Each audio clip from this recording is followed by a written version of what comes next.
You are now listening to the Vegan Stuff podcast with Caavakushi.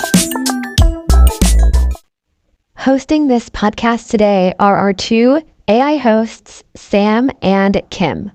If you simply can't get enough of us, go to caavakushi.com and sign up for our vegan newsletter and get our free 7-day high-protein vegan meal plan.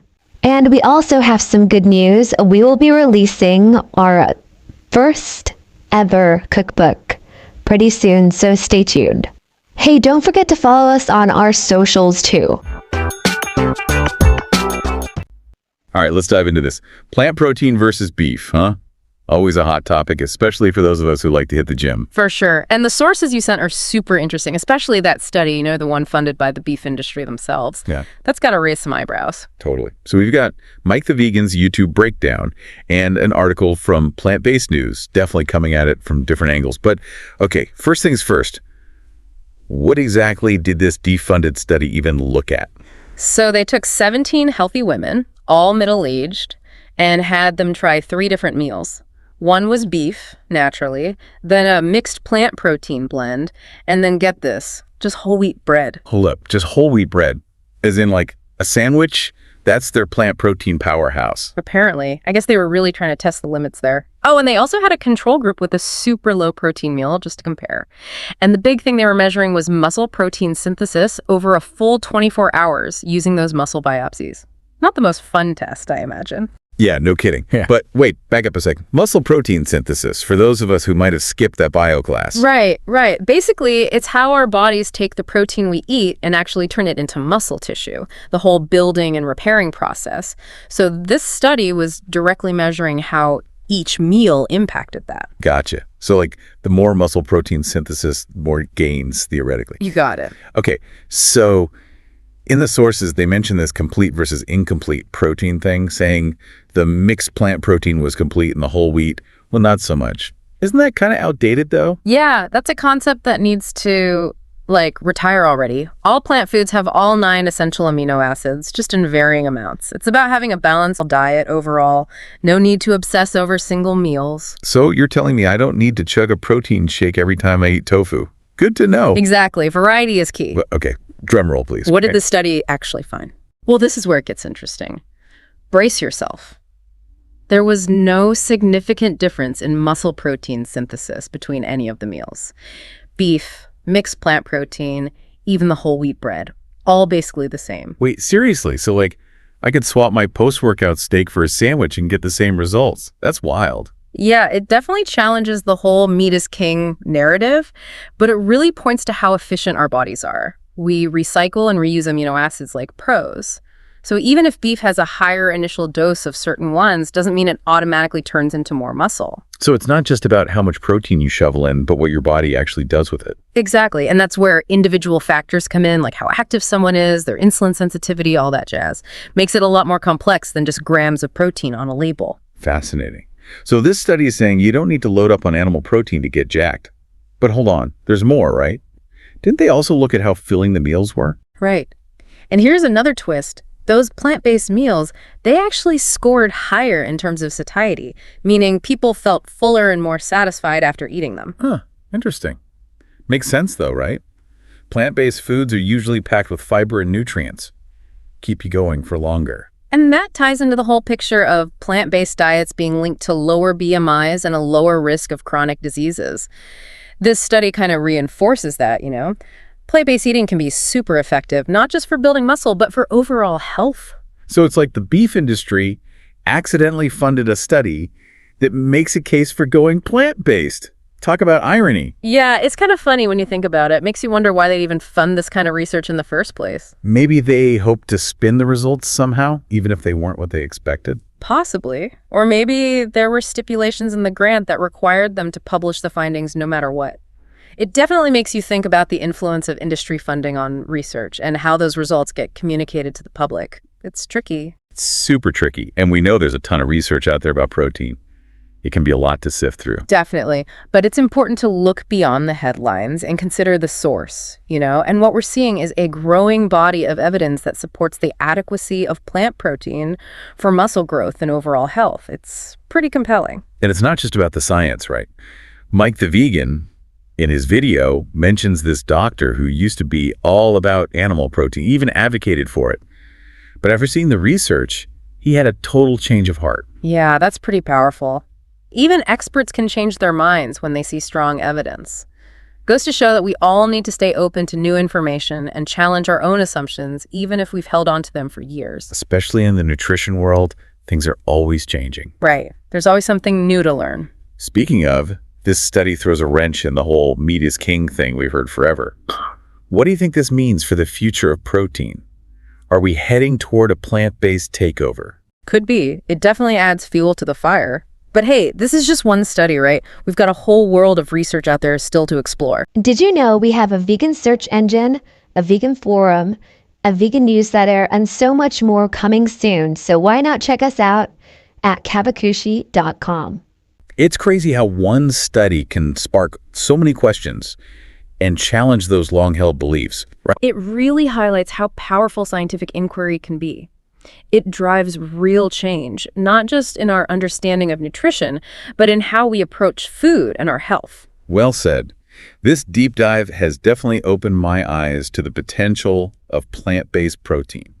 It's a lot more powerful than we've been led to believe, that's for sure. No doubt about it. Yeah, it really makes you rethink things, doesn't it? I mean, we've been told for years that animal protein is the be-all and end-all, but now science is saying, hold on a second, maybe it's not that simple. Right, like a total protein paradigm shift. And it makes me wonder, how's the meat industry taking all of this? I mean, it's got to be a bit of a challenge to their whole, meat is king image. Well, for sure, it's a shakeup for them, but I also think it's an opportunity, a chance to evolve and adapt. We're already seeing a lot of meat companies investing in plant-based alternatives. Totally. They're seeing the writing on the wall for sure. And honestly, I think it's a good thing. More options for consumers, more innovation in food tech, and hopefully a more sustainable food system overall. Absolutely. Speaking of sustainability, this study didn't really dive into the environmental impact of plant versus animal protein, but we know from tons of other research that plant-based diets have a much smaller carbon footprint. Right. So plant protein is not only good for building muscle, but it's also better for the planet. Win-win. But going back to the study for a sec, I'm still kind of hung up on their choice to use whole wheat bread as a protein source. It's not exactly the first thing that comes to mind when you think about getting swole. I think that was a very deliberate choice on their part, trying to highlight what they perceived as the inferiority of plant protein. But as we've seen, the results kind of backfired on them, huh? Big time. It's almost like poetic justice. They set it to prove one thing and science was like, nope, not today. Exactly. And I think it's a good reminder that science doesn't always play by our rules or expectations, but it does make you think, okay, so what does this actually mean for someone who wants to build muscle on a plant-based diet? What should their focus be? Right, what's the takeaway for our listener who's saying, okay, I'm ditching the steak, but what do I eat now? Well, I think the main takeaway is that you don't have to stress about getting that perfect amino acid balance at every single meal. If you're eating a variety of plant-based foods throughout the day and getting enough total protein, you're golden. So things like beans, lentils, tofu, tempeh, nuts, seeds, all of that's good. You got it. It's all about hitting those overall protein goals for the day. And those goals are going to be different for everyone, right? Like someone training for a marathon is going to need a different amount of protein than, say, someone just hitting the gym a couple times a week. For sure. That's where working with a registered dietitian can be super helpful. They can help you figure out your individual needs based on your activity level, age, goals, all that. Totally. Having that personalized guidance can make a huge difference. But shifting gears a bit, what about the bigger picture? I mean, what do you think this study means for the plant-based food landscape as a whole? Is this going to be like a catalyst for even more innovation and growth? I think we're already seeing that explosion of creativity in the plant-based world, and this study just adds more fuel to the fire. As more people realize the benefits of plant-based protein, the demand is only going to increase. And that's going to lead to even more delicious and convenient options, right? I mean, I remember when the only plant-based milk you could find was soy milk, and let's be honest, it wasn't always the tastiest. Oh, I totally remember those days. And now look at us, almond milk, oat milk, cashew milk, coconut milk, even pea milk. The variety is incredible and the quality just keeps getting better. It's amazing. It really is a golden age for plant-based eating. But it's not just about these fancy meat alternatives or milks, right? That's true. It's about embracing all the amazing things the plant kingdom has to offer. Those simple, wholesome ingredients like beans, lentils, grains, nuts, seeds, they're nutritional powerhouses. And Mike the Vegan made a great point in his video about how this study helps debunk that whole protein deficiency myth that's been used to dismiss veganism for years. Such a good point. It really dismantles that argument and shows that you can absolutely thrive on a plant-based diet. It's just about knowing how to do it right. And that's where education and scientific literacy come in, right? Yeah. We need to be critical thinkers and consumers of information, especially when it comes to nutrition. Absolutely. And that's why we do what we do, right? We want to empower people with knowledge, not just bombard them with jargon. Exactly. It's about making science accessible and fun. Totally. Learning should be an adventure, not a chore. Did you know we have a vegan search engine, a vegan forum, a vegan newsletter, and so much more coming soon? So why not check us out at Caavakushi.com. And speaking of learning, this study also raises some really interesting questions about, like, the limitations of current protein research. You know, they only looked at muscle protein synthesis. They didn't consider other factors that might be influenced by protein, like bone health, gut health, even cognitive function. That's a great point. We tend to get so focused on one specific outcome, but there's so much more to the story. Exactly. And it reminds us that science is an ongoing process. There's always more to discover and learn. So true. The key is to be aware of the impact of our choices and strive for balance and moderation. So maybe it's about incorporating more plant-based meals, exploring different protein sources, being mindful of portion sizes. Exactly. It's about finding what works for you and creating a sustainable and enjoyable way to nourish yourself. Because at the end of the day, food is about so much more than just nutrients. You said it. It's about connection, culture, pleasure. They're shared experiences that bring us together. Beautifully said. And, you know, it's interesting that this study was funded by the beef industry. It's not every day that an industry finances research that could potentially, you know, undermine their own product. Yeah. It's definitely eyebrow-raising, but I think it speaks to the power of the plant-based movement. The meat industry is feeling the pressure to adapt and evolve. It's like they're trying to have their steak and eat it too, right? Huh. Good one. But seriously, it's a positive sign, don't you think? The conversation around protein is changing, becoming more open and inclusive. I agree. It shows that even industries that have been traditionally resistant to change are recognizing the potential of plant-based options. And that's progress, right? Absolutely. It makes me optimistic about the future of food and how we approach nutrition. Me too. It feels like we're on the verge of a major shift in how we think about food and how we produce it. Plant-based protein is definitely going to be a big part of that transformation. Absolutely. And remember, we all have a role to play in shaping that future. It's about making conscious choices, supporting innovation, and having open conversations about food. Every little bit counts. It really does. Together, we can create a food system that's healthier, more sustainable, and more equitable for everyone. Now that's a vision worth fighting for. We've covered so much in this deep dive. I mean, we've gone from the nitty-gritty science of protein to the broader implications of the future of food. It's been quite a journey. It has. And I hope our listeners are walking away with a lot to think about. Definitely. So before we wrap up, any final thoughts you want to leave them with? I would just encourage everyone to stay curious, to keep learning, and to never be afraid to question what you think you know. That's great advice. And remember, you don't need a PhD in nutrition to make healthy choices.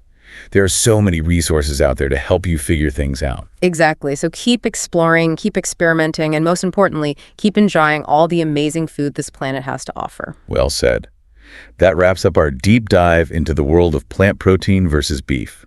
We hope you found it informative, engaging, and maybe even a little inspiring. Until next time, happy eating.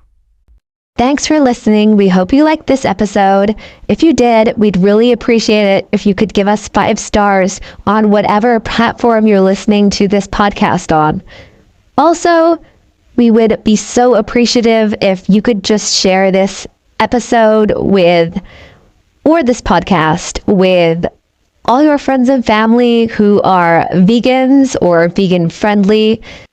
We're also really excited because we are going to be launching something really cool pretty soon on the site, so keep an eye out for that. And we will see you really soon with a new episode.